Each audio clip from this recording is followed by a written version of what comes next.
Holy crap, how's it going, everybody? It's a nice Friday afternoon. And the last video that I did with my little basement brew space with my CO2 canister and kegging the last brew, I figured I would parlay that into kind of pulling a sample of my Galaxy and Cashmere brew and kind of showing you guys what it's all about. So I got my glass. Oh, it's clean.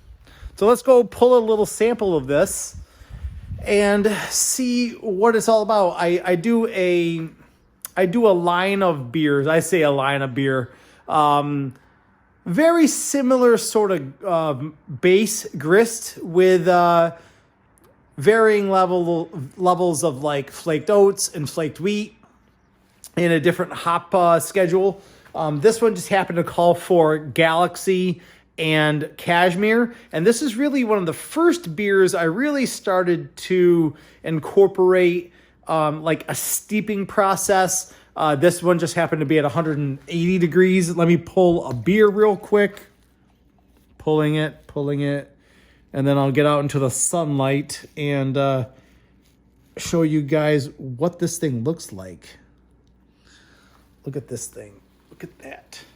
Woo.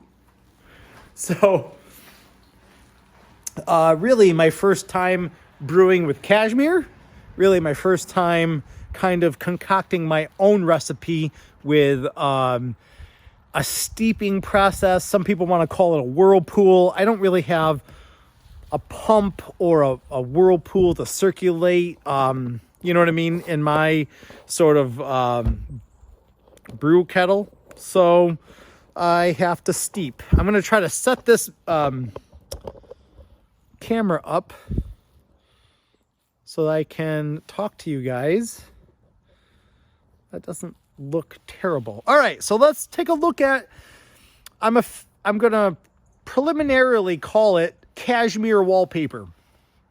I've got Citra Wallpaper. I've got Simcoe Wallpaper. I've got Mosaic Backsplash. So I'm going to call this Cashmere Wallpaper. And look at this. It's really pale yellow, and it's got this sort of almost fluorescent yellow, neon yellow sort of inner glow to it. It's got these really tight packed white bubbles for a head. It's force carbonated at 20 psi for about 2.5 days.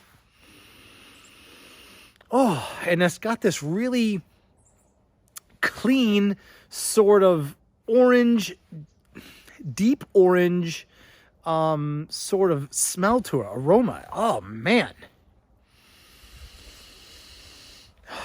I'm getting hints of grass, hints of lemon, deep on the orange, deep on that like the rind qualities, the oily qualities. And that might probably be from the Galaxy and the Galaxy, you know, steeping. Do you know what I mean? It smells awesome. It looks awesome. It may look different to you guys because you don't see the light illuminating through it, but it's nice. Let's see how this thing goes down though, right?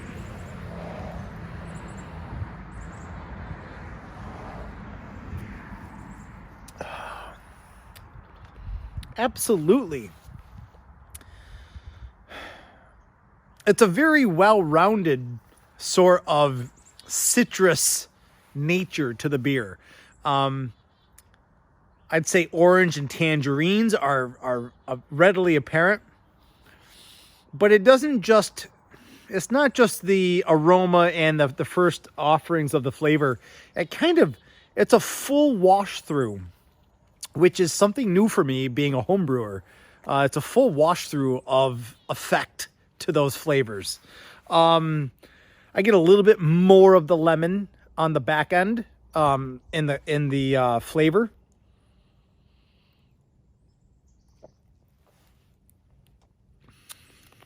And I get this really soft, grassy,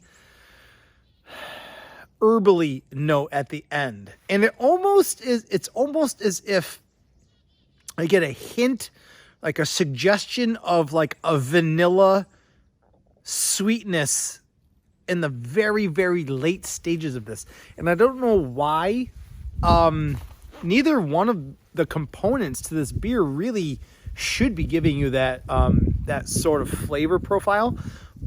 But it just popped out even after the first couple of sips of the first beer I had. I noticed this semi-smooth, semi-sweet vanilla presence at the end, and it just paired really nicely with the whole presentation of the beer. I'm very happy with this. Very happy to have 5 gallons of this in my kegerator.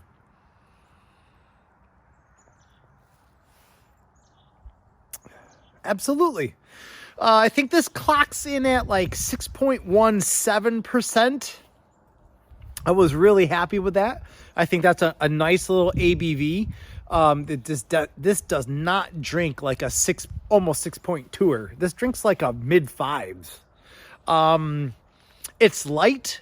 I'm really happy with the way that the whirlpooling and the steeping has brought the flavor and the aromas all the way through. It's a full-bodied sort of beer, which is something new for me.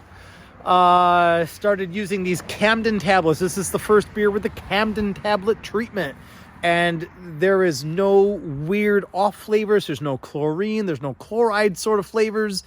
It just lets the grist bill and the hops just shine from day one. It's super enjoyable. Yeah, absolutely. It finishes with this very light, sugary, sweet sort of component on your palate. Even though I haven't used anything sort of sweet, no lactose, no anything like that. But this is something I'm really proud to have brewed. Very, very cool. So listen, I'm going to leave the recipe down in the description here. For anybody else who might want to try their hand at brewing this with the Cashmere, let me know what you think. Let me know if you would tweak any of the recipe or the times, because I would brew this again in a heartbeat. So that's a little look at Cashmere Wallpaper out of the Buffalo Beer Reviews headquarters. Do you know what I mean? You know, out in the metropolis of Clarence Center. You know, there's more birds than humans out there. Anyway, I appreciate the clicks and the watches, everybody. And good luck with your homebrewing adventures. I'll see you guys in the next one. Cheers.